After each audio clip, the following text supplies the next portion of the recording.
So you're going to take your binding strips and you're going to lay them so they face each other, just like that. And then use the ruler to lay on top of the binding strips to draw your diagonal line.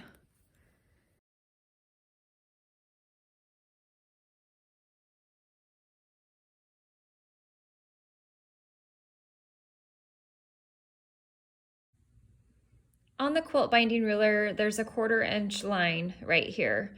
So I like to lay the 1/4 inch line directly on top of the stitching line on my binding, and I'm going to go ahead and trim off the extra.